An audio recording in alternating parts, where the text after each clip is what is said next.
our Honorable Prime Minister of India, Shri Narendra Modi ji, respected Chairman of my home group, promoters of TV9 Network, Dr. Rameshwar Rao ji, other esteemed guests from India and abroad, ladies and gentlemen, boys and girls.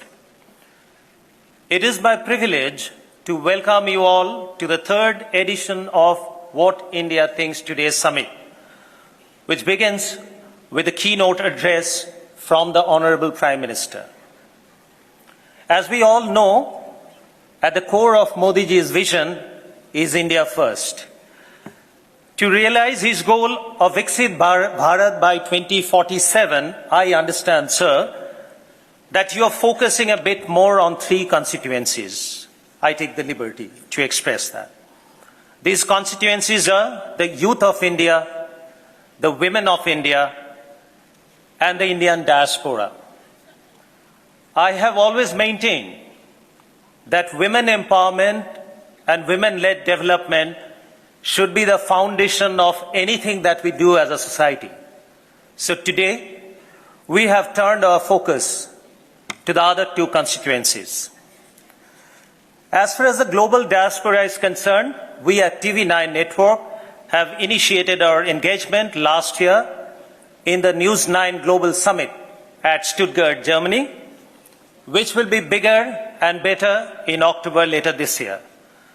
We also have two more geographies on our radar, the UAE and the US for News 9 Global Summit. These are initiatives that precede TV9 Network's global expansion under the guidance of our chairman, Dr. Rameshwar Rao. Today, we have 5 international locations: London, Abu Dhabi, Melbourne, Munich, and Paris. The members of the Indian diaspora have gathered there already to watch the Honorable PM's keynote address live. Our second constituency is the youth. I have observed that whenever the Honorable Prime Minister interacts with the children, there's a unique chemistry at play. That makes me wonder, sir, whether you love the children more or the children love you more. Today, you have just witnessed this unique chemistry. By the way, those of you been wondering that why football? 9 months ago, when we initiated this national scouting program for young footballing talent called the Hunt for India's Tigers and Tigresses, I drew my inspiration from Swami Vivekananda. He once famously said that you will be nearer to heaven through football than through the study of Gita. These 28 boys and girls who have been chosen to train in Austria and Germany will fly out day after. But today, these talented children got the opportunity of a lifetime to meet you, Prime Minister, sir, and seek your blessings.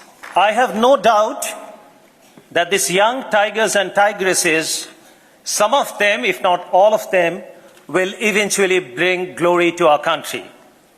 Modi ji, on behalf of our network, I would like to reaffirm with all humility that we will stay committed to your vision of India first with many such initiatives. But sir, that said, it is quite evident that when you say India first, you never mean India only. Friends, I'm sure all of you have heard Prime Minister's recent conversation with Lex Friedman. Stunning as it was for the variety and depth of subjects it covered, for me personally, it was a masterclass in life and leadership. As I listened to Modi ji's deep thoughts on everything, from spirituality to geopolitical discord, I was reminded once again of the great Swami Vivekananda, who similarly spoke with such clarity and compassion. As you would all recall, the famous speech of Swami Vivekananda at the World's Parliament of Religions in Chicago. It was the first time an Indian inspired the entire world with our value of universal love and brotherhood. So what is it about this great man that gives him this universal appeal? This is again my personal viewpoint. To my mind, all the great leaders, they demonstrate three unique qualities. One, high level of intellect that enables them to predict the future from reading current and past trend. Two, they all spoke from their heart with eloquence, and hence their words resonated across the world. And three, they all pursued a higher sense of purpose, which is global good. When I listen to the Prime Minister, I find in his words repeated articulation of a universal vision for shared and collective prosperity. His insistence that leadership is all about serving people makes him a man who has the ear and trust of global leaders even when they are at war with each other. Today, the world sees India as a universal friend, Vishwabandhu.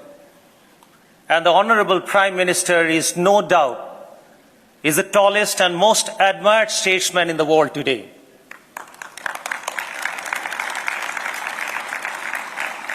Napoleon Bonaparte, though I agree that he himself couldn't live up to it to that extent, has once said, "The heart of a statesman should be in his head."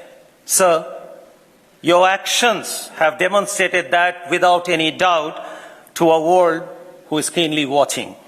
We are grateful, sir. You have chosen to grace this summit with your presence this evening.